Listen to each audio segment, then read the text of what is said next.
Sulfonation. After the sulfonation reaction, paralysis of alkene. Paralysis of alkene. तो alkene के paralysis की बात करेंगे.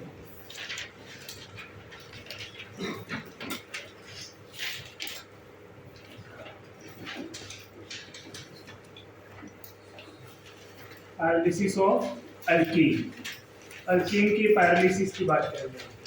सो पैरालिसिस ऑफ अल्कीन होता क्या है उसकी बात करेंगे. ओके, तो पैरालिसिस ऑफ अल्कीन में thermal decomposition of alkyne, thermal decomposition of alkyne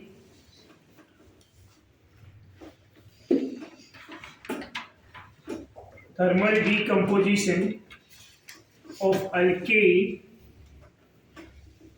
in the absence of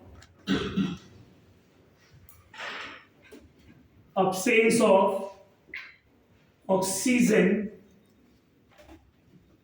to form alkene and lower alkane. Alkene and lower alkane by dehydrogenation.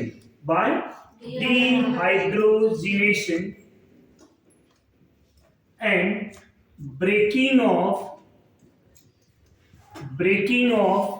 carbon bond. By breaking of carbon bond. यहाँ जो paralysis of alkane हो रहा है होता कैसे है? Thermal decomposition, heat देंगे, but heat में वहां पे ऑक्सीजन एब्सेंट रहना चाहिए, राइट? ऑक्सीजन है तो क्या हो जाएगा? Combustion reaction. Absence of oxygen thermal decomposition, presence of oxygen combustion reaction, right? तो thermal decomposition of alkane in the absence of oxygen to form alkane and lower alkene and lower alkane by process क्या होगा? Removal of hydrogen which are known as dehydrogenation and by breaking of carbon bond. तो इन दोनों process से हमें क्या मिलेंगे? Alkyne and lower alkane. तो example की बात कर लेते हैं. CH3 ये इथेन ले लिया. जब इसको हीट किया थर्मल डीकंपोजिशन, तो बाय हीटिंग होगा क्या? एक हाइड्रोजन यहां से जाएगा और एक हाइड्रोजन यहां से जाएंगे, दोनों हाइड्रोजन निकल जाएंगे, तो इनके बीच में क्या आ जाएंगे? एक बॉन्ड की कमी. पहले मैं सिंगल बॉन्ड लिख रहा हूं. अब ये दोनों इनकम्प्लीट है तो दोनों के बीच में क्या आ जाएंगे? डबल बॉन्ड और बाई प्रोडक्ट में हाइड्रोजन गैस. समझ में आ रहा है आपको? अब इनके जो ब्रेकिंग ऑफ कार्बन बॉन्ड है, ब्रेक करके प्रोडक्ट नहीं बन सकते क्योंकि स्टेबल ही नहीं होने वाले. दो मिथाइल मिल जाएगा. दूसरा एग्जांपल जो मैं ले रहा हूं वो प्रोपेन ले रहा हूं. अगर मैं प्रोपेन को हीट कर दूं तो बाय हीटिंग ऑफ प्रोपेन क्या होगा? एक हाइड्रोजन यहां से रिमूव होगा और एक हाइड्रोजन यहां से रिमूव होगा. दोनों रिमूव कर दिए तो क्या मिल जाएंगे? दोनों के बीच में डबल बॉन्ड और हाइड्रोजन. अब यही हाइड्रोजन इन दोनों के बीच से रिमूव किया तो प्रोडक्ट सेम. क्या कर देना चाहिए? यहां पे by breaking of carbon bond. जब ब्रेकिंग करेंगे जो कार्बन से बॉन्ड ब्रेक हो रहा है उसको अल्फा मान लूं मैं. ये दोनों कार्बन अल्फा है. अब जिनमें बीटा कार्बन है तो उसका बीटा का एक हाइड्रोजन यहां से एक हाइड्रोजन किधर जाएंगे? अल्फा के पास. कौन से वाले? दूसरे वाले. समझ में आ रहा है? अब एक हाइड्रोजन यहां पे चला गया, इधर क्या बचा है? CH2. इसका बॉन्ड टूटा है, इसका भी बॉन्ड टूटा है, दोनों के बॉन्ड टूटे हैं, दोनों की वैलेंसी इनकम्प्लीट है, सिंगल बॉन्ड. अब दोनों क्या करेंगे? Double bond. प्लस क्या मिलेगा? CH3 को एक हाइड्रोजन मिल गया. क्या मिला? CH4 is a lower alkane methane. समझ में आ रहा है? तो by thermal decomposition of alkane product are form alkene and lower alkane. ये समझ में आ रहा है आपको? ना. Third example.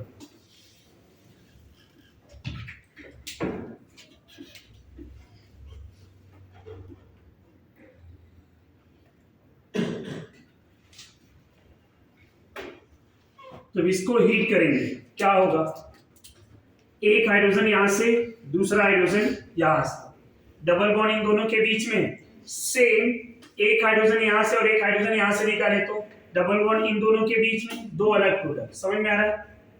तो मैं ऐसे लिख सकता हूं CH3 CH2, CH double bond CH2, CH3 CH double bond CH, यहां पे CH3, क्या करना चाहिए, बॉन्ड ब्रेकिंग, ये अल्फा ये बीटा, बीटा का हाइड्रोजन इधर, क्या मिलेगा CH3 CH double bond CH2 plus CH4। अगर मैंने इससे इस कार्बन से 1 और 2 के बीच में बॉन्ड ब्रेकिंग किया है तो 2 3 के बीच में भी ब्रेकिंग कर सकता हूं। अब ये अल्फा ये बीटा या ये अल्फा ये बीटा, ऐसे केसेस में क्या मिल जाएंगे, CH2 double bond CH2 plus क्या मिल जाएंगे CH3 CH3। ये समझ में आ रहा है आपको, टोटल प्रोडक्ट इस तरह से मिले। आप इसी को ऐसे लिख सकते हैं C4H8 अल्कीन, तो C4H8 में ना दोनों आ गए, फिर C3H6, फिर C2H4 और मीथेन है इथेन। समझ में आया आपको, कभी कभी आपको मॉलिक्यूलर फॉर्म में ये प्रोडक्ट दिए रहेंगे। यहाँ तक कोई कंफ्यूजन स्टूडेंट, कोई डाउट, सबको समझा ये 5 कार्बन 6 कार्बन। सपोज ऐसे अब एक एग्जांपल ले रहा हूं, इस एग्जांपल में डायरेक्टली मॉलिक्यूल फॉर्म में लिखूंगा, ये समझ में आ गया ना। अब जैसे मैं C4H8 लिख दूं, ये दोनों हो जाएंगे, समझ में आया, जितने भी अल्कीन बन रहे हैं वो सब हो जाएंगे, 1 इन 2 इन, डबल बॉन्ड इधर हो या इधर हो, फॉर्मूला तो वही है होने वाला, समझा आपको। तो अगर मैं फॉर्मूले वाइज जाऊंगा, C6H14 ले लूं, इसको थर्मल डिकम्पोजिशन कर दूं, तो सबसे पहले क्या हुआ, हाइड्रोजन 1 मोल निकला है ना, तो अब हाइड्रोजन निकलेगा तो क्या मिलेगा C6H12, हाइड्रोजन निकल गया, फिर C5H10 CH4 मिल जाएगा, C4H8 क्या मिल जाएगा CH3 CH3, मैं क्या लिख सकता हूं C3 और H6 क्या मिल जाएंगे CH3 CH2 CH3। समझ में आ रहा है आपको, ये सब प्रोडक्ट मिलेंगे। कोई डाउट है, कोई कंफ्यूजन, तो इस तरह से प्रोडक्ट मिलेंगे। ऐसे 7 कार्बन 8 कार्बन जितने भी कार्बन लेंगे इस तरह से प्रोडक्ट मिलते जाएंगे आपको थर्मल डिकम्पोजिशन में। अब C6H12 में जैसे यहाँ C4H8 में 2 अल्केन मिला, तो इसमें कितने मिल जाएंगे, जितनी पॉसिबिलिटी हो बना सकते हैं हम, राइट।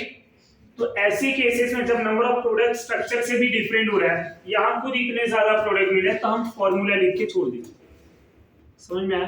अब स्ट्रक्चर ओपन करेंगे तो इसके बहुत सारे इसके बहुत सारे, तो उतना करना नहीं। आफ्टर दिस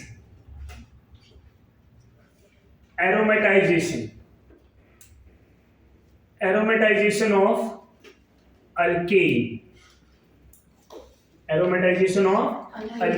अल्केन का एरोमेटाइजेशन, एरोमेटिक कंपाउंड बनने के लिए, एरोमेटिक हाइड्रोकार्बन बनने के लिए 6 कार्बन चाहिए रहते हैं हमें। बेंजीन में 6 कार्बन है, टोल्यूइन में 7 कार्बन है, राइट। 1,2 डाइमिथाइल में 8 कार्बन है। तो जैसे जैसे हम कार्बन बढ़ाएंगे मॉलिक्यूल जो है वो बेंजीन का डेरिवेटिव बनता जाएगा, बट मिनिमम कितने कार्बन चाहिए 6। तो अगर मेरे पास 6 कार्बन है या उससे ज्यादा है, if 6 or more carbon present in an alkane and treated with oxidizing agent like as a vanadium pentaoxide, like as a aluminium trioxide, zinc oxide, समझ में आ रहा है, Cr2O3 chromium oxide, by heating at 773 Kelvin to 873 Kelvin at 10 to 20 atmospheric pressure, then N-hexane जो hexane है converted into benzene ring और alkane converted into aromatic compound. समझ में आ रहा है, ये तो हमारे ऑक्सीडाइजिंग एजेंट यूज होंगे भी होंगे और भी होंगे, like platinum, palladium, sulphur, selenium, ये भी एलिमेंट यूज होते हैं for dehydrogenation. If you remember, platinum palladium are used in a hydrogenation process, समझ में आया। बट प्लेटिनम पैलेडियम के लिए क्या बताया था कि लोअर टेम्परेचर RT पे रिएक्ट करते हैं। अब यहाँ टेम्परेचर कितना है 773 टू 873 10 to 20 ATM। तो होगा क्या अगर मैंने ऐसा n-हेक्सेन ले लिया, इस n-हेक्सेन को हमने रिएक्ट करा दिया किसके साथ स्टूडेंट, n-हेक्सेन treated with V2O5 vanadium pentoxide और Al2O3 एल्युमिनियम ट्राइऑक्साइड और Cr2O3 all these are oxidising agent, और सल्फर, सेलेनियम, प्लेटिनम, पैलेडियम, ये सब में से कोई भी ले, कोई भी एक, by using 773 Kelvin to 873 Kelvin temperature 10 to 20 ATM pressure. समझ में आया आपको। ये कंडीशन में ये n-हेक्सेन किस में जाएगा, इट कन्वर्टेड इनटू, सबसे पहले यहां ऐसे ध्यान दीजिए, यहां से अगर मैं एक हाइड्रोजन रिमूव कर दूं और यहां से एक हाइड्रोजन रिमूव कर दूं, माइनस है, तो यहां इन दोनों के बीच में क्या आ जाएगा साइक्लोहेक्सेन। अब जब रिंग बना तो हर कार्बन से एक एक हाइड्रोजन रिमूव कर दो, चाहिए तो समझने के लिए ऐसा बना सकते हैं, बट फाइनल प्रोडक्ट लिखना है। अब ऐसे भी मिल गया साइक्लोहेक्सेन। अब जितने भी कार्बन है अभी तक कितना रिमूव किया हाइड्रोजन, 1 मोल, राइट। अब हर कार्बन से एक एक हाइड्रोजन रिमूव करना है, तो 3H2 निकाल देंगे, मतलब 6 हाइड्रोजन, क्या मिल जाएगा, इन दोनों से अगर हाइड्रोजन गया तो यहाँ डबल बॉन्ड, इन दोनों से हाइड्रोजन गया यहाँ डबल बॉन्ड, इन दोनों से गया तो यहाँ पे डबल बॉन्ड, प्रोडक्ट क्या मिला, बेंजीन। समझा आपको। अब यही रिएक्शंस को मैं ऐसे लिख दूं, सेम n-हेक्सेन को अंडर सेम कंडीशन ट्रीट किया तो डायरेक्टली बेंजीन लिख सकता हूं मैं, product form benzene bye releasing of 4 mole of hydrogen. समझा आपको। अगर 7 कार्बन ले लिया, कितना 7, इसको बोलते हैं n-हेप्टेन। क्या बोलते हैं, n-हेप्टेन। अब ये डेरिवेटिव ऑफ बेंजीन बनाएगा, क्या बनाएगा, derivative of benzene under same condition. Condition क्या होगा, V2O5 और Al2O3 और Cr2O3 और जिंक ऑक्साइड और platinum, palladium, sulphur, selenium by heating, इनमें से कुछ भी ले लेंगे, ये क्या बनाएंगे, एरोमेटिक कंपाउंड। क्या बनाएंगे, एरोमेटिक कंपाउंड। 6 मेंबरिंग। तो सबसे पहले यहां से एक हाइड्रोजन और यहां से एक हाइड्रोजन निकल जाएंगे, ये 6 मेंबर रिंग। फिर इन्हीं रिंग के हर कार्बन से एक एक हाइड्रोजन, टोटल कितना हाइड्रोजन रिमूव किया, 4 मोल। यहां प्रोडक्ट इस तरह से मिलेगा, right, plus 4 mole of hydrogen. सबको समझ में आ रहा है। अगर 8 कार्बन हो गया तब क्या करेंगे, इसको ऐसे रहने देंगे, मिथाइल इधर आ जाएगा, तो वहां 1,2 डाइमिथाइल हो जाएंगे। समझ में आ रहा है आप सबको। इस तरह से प्रोडक्ट मिल जाएंगे। तो ये जो है वो प्रोडक्ट है किसका, एरोमेटाइजेशन ऑफ अल्केन। किसका, aromatisation of alkane. After this isomerisation, isomerisation of alkane, alkane का आइसोमराइजेशन। अब आइसोमराइजेशन में रिएजेंट क्या यूज करेंगे, which reagent are use, AlCl3 at 573 kelvin temperature और बाय हीटिंग का सिंबल दिया है, AlCl3 by heating, AlCl3 by heating. यहां प्रोडक्ट में क्या होता है, product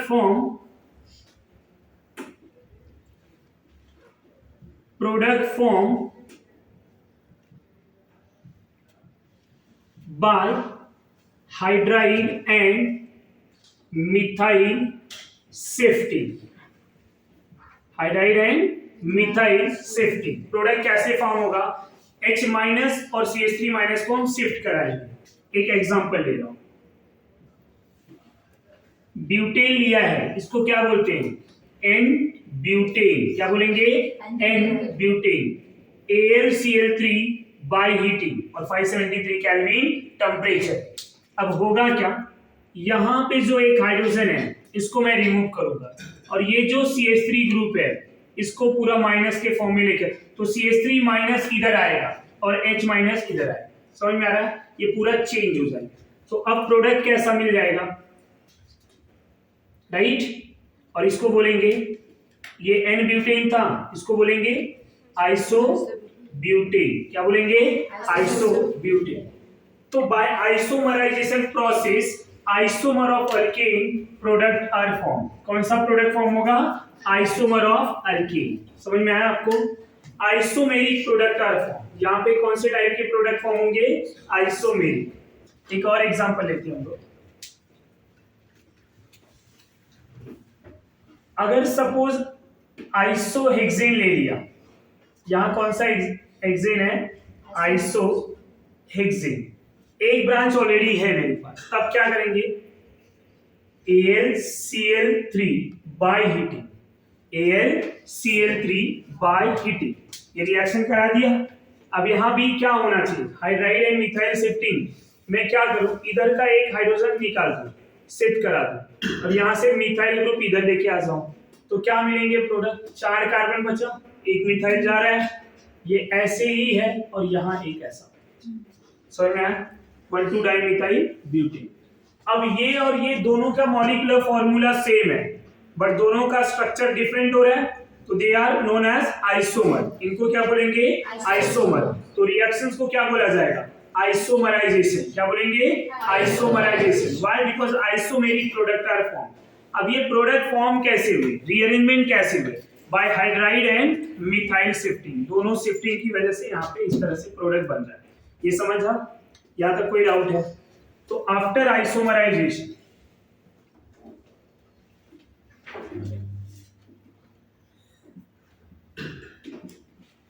combustion of alkene, combustion of alkene। जब हम थर्मल डिकम्पोजिशन कराएंगे एब्सेंस ऑफ ऑक्सीजन, तब क्या मिलेगा? Pyrolysis of alkane. जब हम ऑक्सीजन के प्रेजेंस में रिएक्शन कराएंगे अल्केन का, तब होगा कंबशन ऑफ अल्केन। समझ में आ रहा है?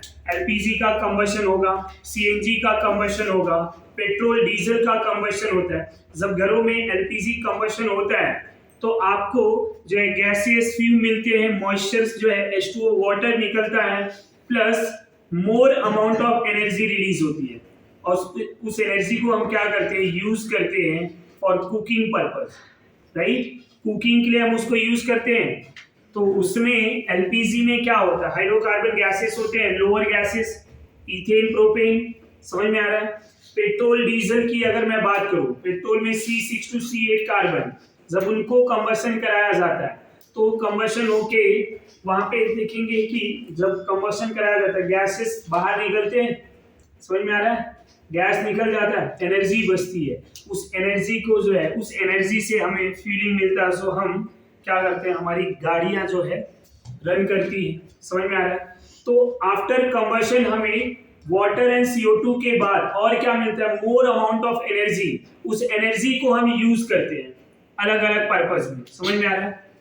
तो कंबशन प्रोसेस होता क्या है? अल्केन को जब कंबशन कराया जाएगा, तो मिलेगा क्या? CO2 water plus more amount of energy. Alkane का फॉर्मूला क्या है? CnH2n+2 प्लस, हम नंबर ऑफ ऑक्सीजन कितना लेंगे? 3n+1/2। यहां डायरेक्टली बैलेंस रिएक्शन बता रहा हूं। क्या मिलेगा? Number of oxygen NCO, number of CO2 plus n+1 number of water, n plus energy भी रिलीज होगा। समझ में आ रहा है आपको? अब यही एनर्जी हम यूज करते हैं, यही एनर्जी यूज करते हैं। अब अगर मीथेन ले लिया आपने CH4, और इस मीथेन को रिएक्ट करा दे, n की वैल्यू मीथेन में क्या होगा? 1, तो यहाँ 3 × 1, 3 + 1/2, 2, क्या मिलेगा? नंबर ऑफ कार्बन कितना है? 1, तो CO2, 1 + 1 प्लस एनर्जी रिलीज होगा, और जो एनर्जी रिलीज होगा वही हम यूज करते हैं। समझ में आ रहा है? नेचुरल गैस में मैक्सिमम मीथेन होता है। इथेन ले लें तो n की वैल्यू 2, तो 2 × 3 6 + 1 7/2 लिख देते हैं, राइट? क्या मिलेगा?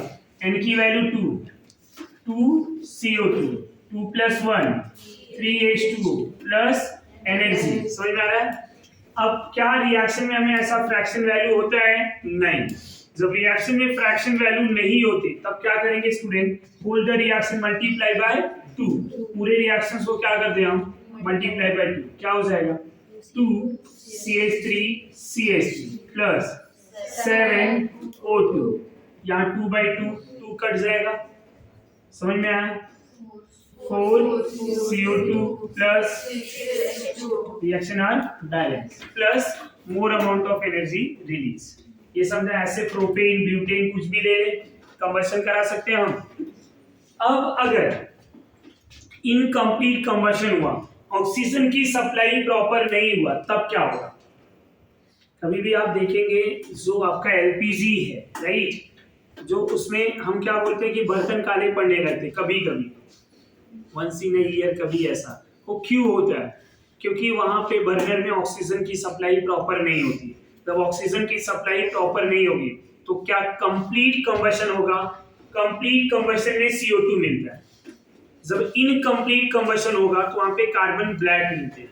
तो अगर मैं मीथेन ले लूं, यहाँ पे मैं लिख रहा हूं इनकम्प्लीट कंबशन।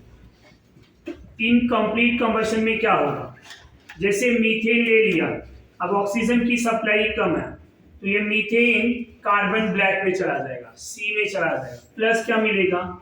ऑक्सीजन वाटर के फॉर्म, एक ही O2 यहाँ में लग रहा है। समझ में आ रहा है? अब यहाँ पे इनकम्प्लीट कंबशन हुआ है तो हमें क्या मिला? Carbon black. और यही कार्बन ब्लैक जो मिला है इसको हम यूज भी कर सकते हैं। कार्बन ब्लैक जो मिला है, इस कार्बन ब्लैक को यूज करते हैं लेदर पॉलिश के लिए। समझ में आ रहा है? And preparation of black ink, carbon black को हम यूज करते हैं preparation of black ink and leather polish. जो शू पॉलिश होती है, लेदर पॉलिश होते हैं ब्लैक कलर वाले, हम कार्बन ब्लैक से बनाते हैं। समझ में आ रहा है आपको? यहाँ तक कोई डाउट? तो जब इनकम्प्लीट कंबशन होगा तो क्या बन रहा है? Carbon black. कंप्लीट कंबशन में क्या मिल रहा है? CO2। यहाँ कार्बन का परसेंटेज ज्यादा है ना, कार्बन का परसेंटेज ज्यादा तो क्या हो जाएगा? वो बर्तन काले पड़ने लगेंगे क्योंकि कंप्लीट कंबशन नहीं हुआ। तो वो CO2 एंड वाटर के फॉर्म में निकलते हैं तो इजीली गैसेस फॉर्म में बाहर चले जाते हैं। समझा आपको? तो ये एप्लीकेशन है। अब इसके बाद अल्कीन और अल्काइन जब चैप्टर पढ़ेंगे तो वहां भी कंबशन का प्रोसेस आएगा, बट मैं नहीं पढ़ाऊंगा, यहीं पे लॉजिक बता रहा हूँ। CnH2n +2 है, जब ये +2 है तो ये +1 है। समझ में आ रहा है? और ये +2 है तो n+1 है। तो अल्कीन का फॉर्मूला क्या होता है? CnH2n। क्या होता है? CnH2n। और जब CnH2n होगा तो यहाँ पे +1 नहीं आएगा और यहाँ पे भी +1 नहीं आएगा। समझ में आ रहा है? जब CnH2n -2 होगा अल्काइन, तब यहाँ पे क्या होगा? -1 और इधर क्या होगा? -1। फॉर्मूला समझ में आ रहा है? एक बार यहाँ पे मैं लिख भी देता हूँ क्योंकि अल्कीन एंड अल्काइन में मैं कंबशन नहीं पढ़ाने वाला, तो यही समझ लेंगे। अल्कीन का फॉर्मूला स्टूडेंट CnH2n, राइट? यहाँ नंबर ऑफ ऑक्सीजन कितना होगा? 3n/2। समझ में आया? O2 which gives NCO2 plus n mole of water. Alkyne CnH2n -2।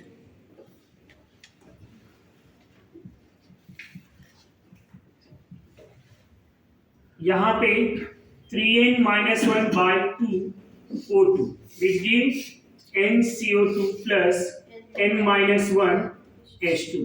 समझ में आ रहा है आपको? कोई डाउट? ये रिएक्शन समझा? यहाँ तक कोई भी डिफिकल्टीज है?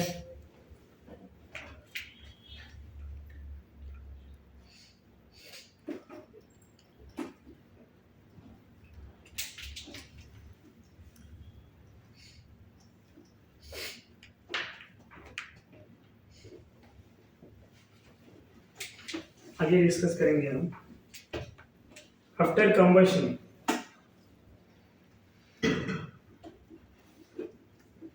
Control oxidation. Control oxidation process. Control oxidation process में पर्टिकुलर रिएजेंट अल्केन को ऑक्सीडाइज करता है।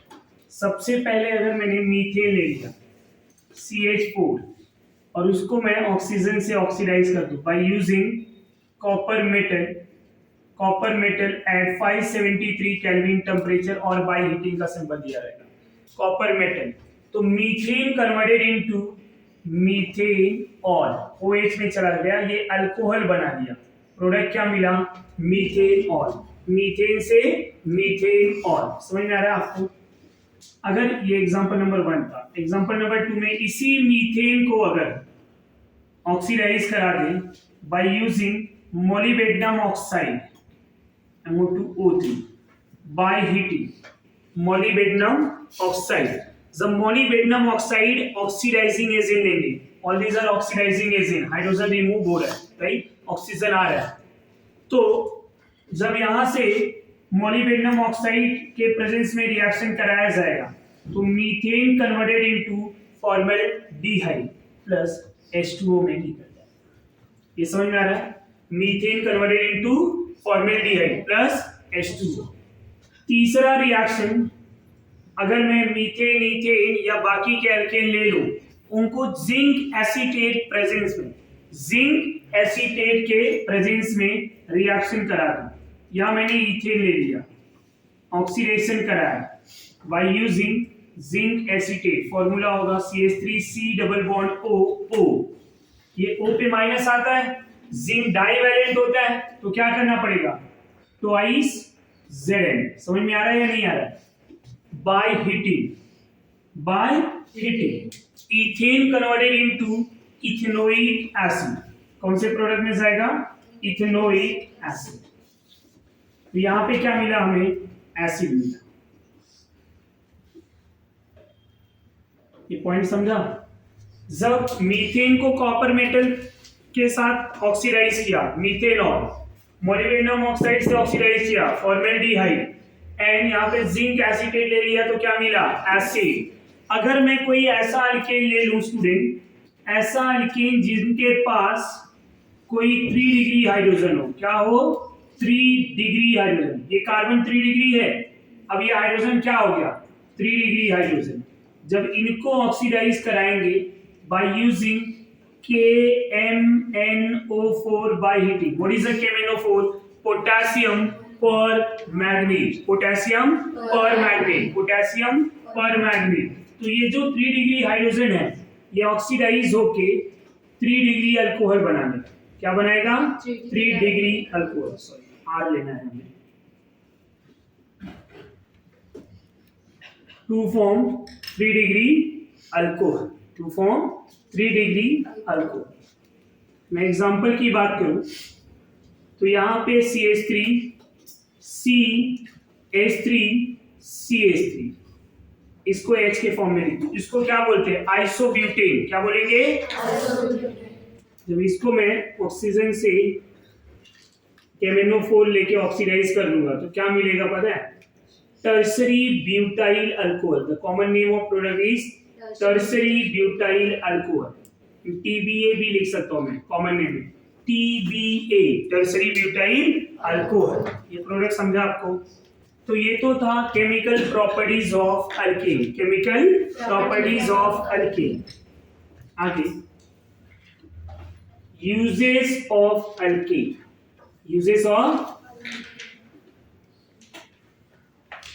Refer NCERT। समझ में आ रहा है? NCERT से रीड करें। पहला यूजेस बताया था क्या? इसको कहां पे यूज करते हैं? कार्बन ब्लैक का यूजेस, राइट। और अल्केन को हम और कहां पे यूज करते हैं? इसको डोमेस्टिक फ्यूल के लिए भी यूज करते हैं। Domestic fuel CNG, diesel, petrol, समझ में आ रहा है आपको? LPG, ये सब एज अ डोमेस्टिक फ्यूल हम इसको यूज करते हैं। कार्बन ब्लैक से हम लेदर पॉलिश, इंक, ये सब बनाते हैं। समझ में आ रहा है आपको? तो ये सब एप्लीकेशन है किसके? अल्केन के। तो all these are application of alkane, right. So chapter यहाँ पे कंप्लीट होता है, छोटा सा चैप्टर।